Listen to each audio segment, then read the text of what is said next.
In this video, we'll be reviewing the Flysurfer SOUL3. We were excited to try this kite to see what had been changed, as well as to share it with our friends to get their honest, unbiased opinions. We were able to try the SOUL3 in a variety of conditions and spots, including this year's KP Classic event. I thought it was a blast. It was different from riding like the LEI. It was, I don't know, probably my third time riding a foil kite, but it was fun. It was floaty. I probably crashed more than I've crashed in a long time, but it was worth it. It's very different from flying a leading edge inflatable. You have to think about turning before you actually turn. The reaction time's a little bit slower, but once you get used to that and you can grab an edge against the kite, it'll boost you forever. It's as much hang time as I've had on any kite.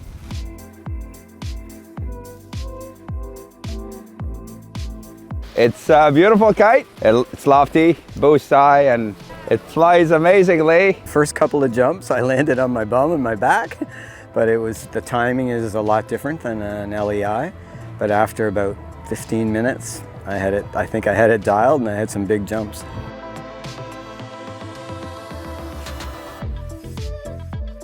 So what's new with the SOUL3? The outline of the kite has been updated for better turning. The aspect ratio was lowered to give the kite less span and to tighten the turning radius. The area on the wingtip was also increased from the SOUL2. These changes make the kite more reactive and agile.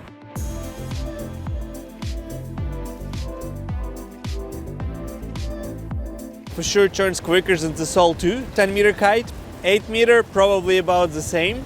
I have nothing to compare it against previous foil kites really, but it was a little slower than I'm used to, but I mean, I think that's part of it. You're so used to, you know, popping and turning the kite at the same time. With this thing, you've almost got to anticipate turning the kite, turn the kite, downwind, and then pop to kind of get your air. For me, at least. It's a bit slower than the LEI, but I mean, once you crank the bar, the kite's there.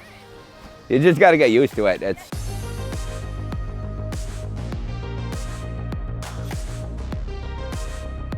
For so many years, I was using only Flysurfer. I had from Speed 1, I had Psycho. Pretty much I was flying all of these kites. The last one that I flew was the Speed 4. I had a Speed 3 before that. They were tough to fly.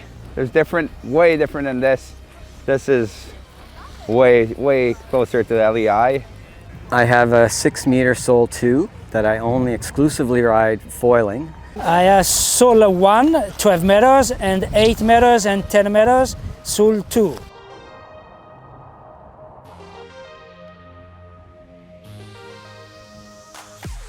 I noticed a difference in structure and the hang time and the speed of the sail for the 12 meter, which is completely different than mine. After the SOUL3, I launched SOUL2, and it was like two different kites. SOUL2 I didn't like because it's a bit slower and it was feeling a little bit weaker, not that powerful as SOUL3.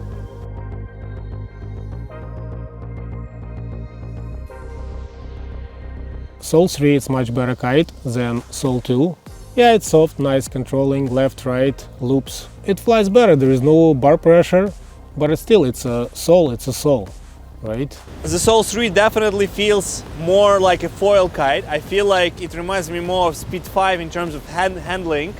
It has a nice foil kite feel and still has high enough bar pressures that you can figure out where the kite is if you're coming from riding inflatable kites. Like I usually ride switchblades, so there's tons of bar pressure on it, so it was a lot lighter than that, so that was something getting used to too, but it was good, it was a nice change. It's very light, very light. Your arm's not gonna get tired riding this all day.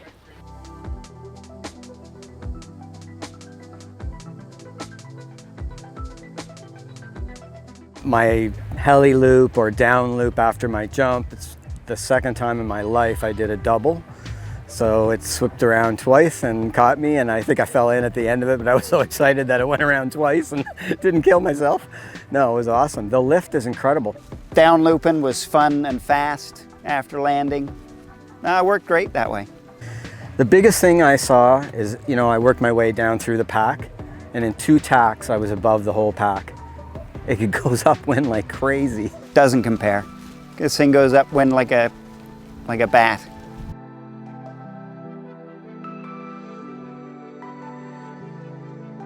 The Soul3 comes in sizes 6, 8, 10, 12, 15, and 18. There's no more 21 meter though, which isn't all that surprising. There was a slight change to the number of cells on the Soul3 compared to the Soul2.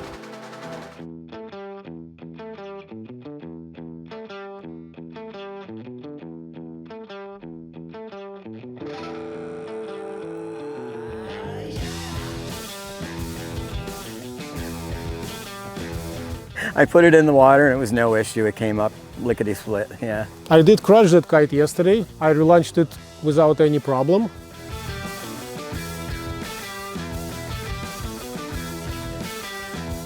Oh, it's super easy. The kite relaunched on itself. Like I'm sorry, I crashed it. But yeah, I just pushed the bar out, the kite went on the window, fucking pulled the line, that's it.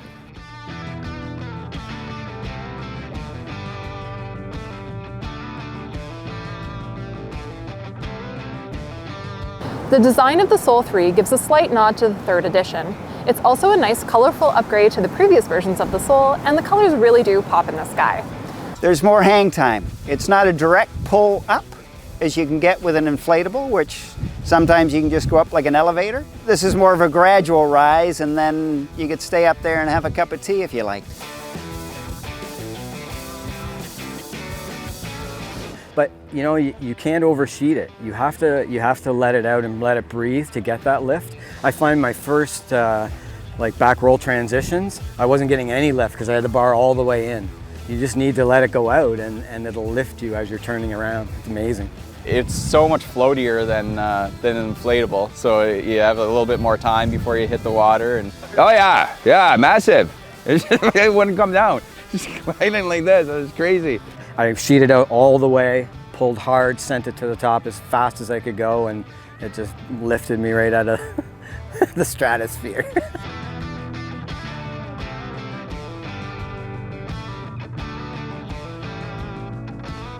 A bit different material. The material is a triple ripstop and the leading edge a durable deluxe fabric that increases the kite's durability. I like what Flysurfer did, those nuts. This is steering pressure, bar pressure. There's also a performance tuner to change the kite's camber. Moving the Z main line affects the bar pressure and the performance of the kite. Something like this does not exist on Soul 2 and Soul 1, 100%. Flysurfer has always prioritized the durability and longevity of their kites, and the Soul3 is no exception. And I notice those lines across, which is a really good idea when kite goes in the power zone. All what's happening, they're not going like a sides, right? This line will hold it right now, which created perfect shape. This was taken from the VMG and provides better stability in the top end of the wind range because the air intake can't deform.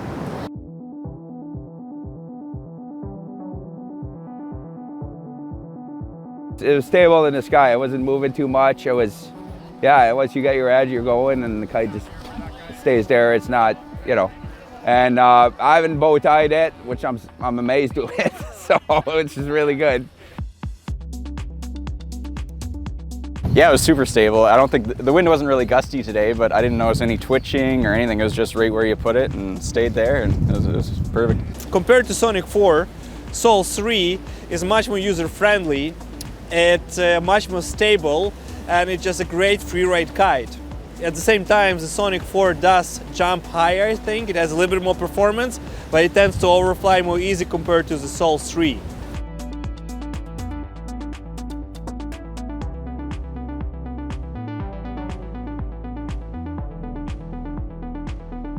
My main objective would be to buy a kite that I can foil with until it comes up to like 18, 20 knots, and then jump on my twin tip and go from the same kite, right?